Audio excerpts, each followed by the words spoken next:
Você, estudante do estoicismo, conhece este livro da professora doutora Raquel Gazola, O Ofício do Filósofo Estoico? Então acompanhem o vídeo e vamos fazer uma resenha desse livro fabuloso sobre o estoicismo. Acompanhe o vídeo.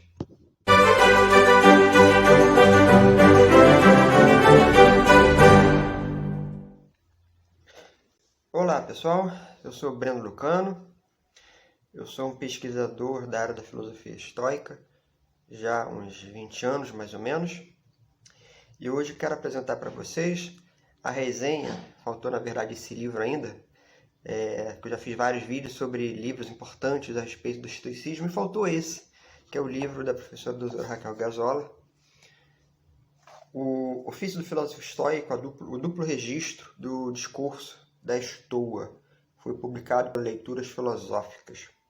Essa autora, Raquel Gazola, ela esteve presente no último Stoicon Brasil. Eu vou deixar aqui em cima o card, dê uma olhada nesse vídeo depois, para conhecer também a abordagem dela, que, na minha opinião, foi a chave de ouro do seminário inteiro. Esse livro eu ganhei da minha antiga orientadora, quando estava terminando a faculdade. E eu confesso para vocês que, para mim, na época, ele foi difícil de ler. Ele tem uma escrita bem técnica e é necessário algum tipo de já maturidade intelectual para poder entender em que termos que Raquel Gazola se pronuncia. Com o tempo, hoje já há 20 anos de leitura de estoicismo, eu já entendo isso de boa, já sei exatamente do que ele está falando. Mas confesso que na época foi difícil. Apesar dessa dificuldade, eu acho que esse é um livro essencial para você poder entender o estoicismo, né? As pessoas sempre vão primeiro em meditações, vão em as cartas de Lucílio. Eu não recomendo que se comece por aí. Eu recomendo que se comece a leitura a partir dos pesquisadores do estoicismo. Você até pode ler cartas de Lucílio, meditações, Diatribes de Epicteto, em menor intensidade, mas é necessário que leia os trabalhos acadêmicos. Porque eles têm os comentadores, vão interpretar o que o autor, o que Sêneca, por exemplo, vai estar dizendo, o que Marco Aurélio vai estar dizendo. Vai encontrar, por exemplo, as dificuldades que existem dentro da fala desses autores. Se você ler pura e simplesmente Marco Aurélio, você não vai entender isso. Você não vai entender o que se fala sobre Marco Aurélio, por exemplo, quais são as medidas, o que se fala em termos de intelectuais, em termos de aporias dentro do discurso aureliano. Então, não é legal começar por esses autores. Eu vou deixar aqui em cima também um card dos principais livros sobre o estoicismo. Dê uma olhada, que é um vídeo que eu já gravei há algum tempo. E faltava realmente esse, que é o Ofício do Filósofo Estoico. Esse livro, então, ele foi edição de Loyola, ele tem 200 e poucas páginas. No início do livro, ele tem nomes de doxógrafos importantes que são comentados no livro, e as obras que são comentadas. Então ele vai falar nessa lista sobre Aécio, Alexandre de Afrodisia, Jorge Laércio, Eusébio, Galeno, Jâmblico, são todos autores que falam sobre o estoicismo. E ela fala, então, cita esses nomes com o livro correspondente. Do que fala esse livro? Ele fala sobre o duplo registro do discurso da Estoa. Ele vai falar sobre as dificuldades existentes no discurso estoico. As dificuldades intelectuais, na verdade. Então, ela vai fazer uma introdução, vai explicar um pouco sobre o Logos. O capítulo 1 vai falar sobre lei e natureza, né? Lei e natureza na Grécia arcaica e clássica. Vai falar sobre a physis e a polis, a articulação, e aí vai começar todo o debate, né? vai articular physis e polis, quer dizer, a natureza e a cidade, como os gregos constituíram historicamente, e a partir daí ela vai fazer a crítica, começar a fazer a crítica do ponto de vista estoico.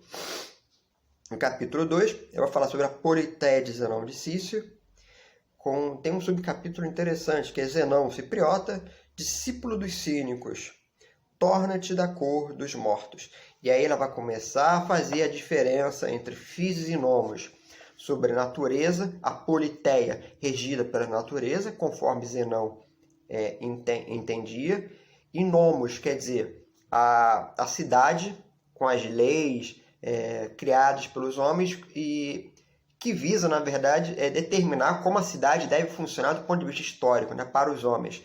Então, existe essa dicotomia, né? Raquel Gazola fala isso toda hora, mas essa dicotomia entre aquilo que nós vemos no mundo imanente, no mundo histórico, e aquilo que o Estado, o modelo de Estado, de cidade, né, de polis, que é regida pela physis, que Zenão entendia. E existe essa diferença a todo instante. E não só na politeia, né?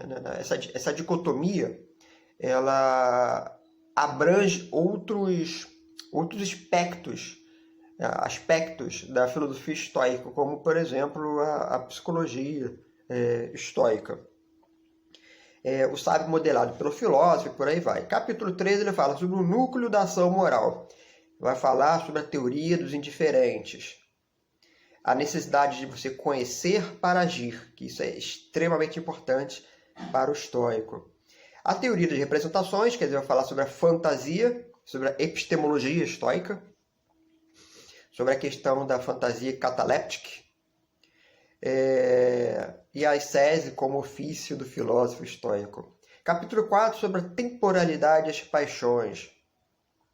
Aí vai falar sobre as paixões, a questão do hegemônico, em grego, né?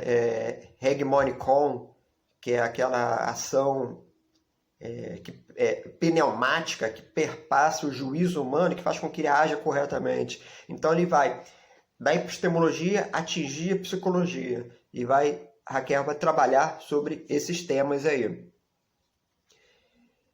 Finalmente, ele vai falar sobre o redor do arcaísmo estoico, né? Metis, o arcaísmo estoico, de que modo que o estoicismo vai tentar recordar, diante da mitologia grega, aquilo que já se viu antes, especialmente na Idade do Ouro, conforme foi narrado, cantado por Hesíodo, nos Trabalhos dos Dias.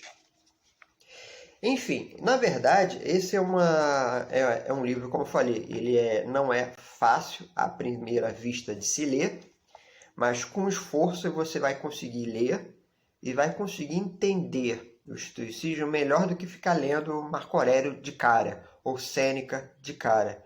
Eu dei algumas orientações. Se começar a ler, em vez de pegar Sêneca, por exemplo, começar a ler Georges Laërce, Vida e Doutrina dos Filósofos Ilustres, e esses livros doxográficos, que são mais importantes do que pegar os autores propriamente ditos. Pega os autores depois. Então, esse daqui é a resenha desse fabuloso livro. Não deixe de ver o seminário da professora Raquel Gazola no Stoicon Brasil. Se vocês gostaram do vídeo, dê o seu joinha, compartilhe à vontade e se inscreva no nosso canal. Não deixe de se inscrever no nosso canal, que isso é importante para nós. Encontro com vocês por aí. Até a próxima.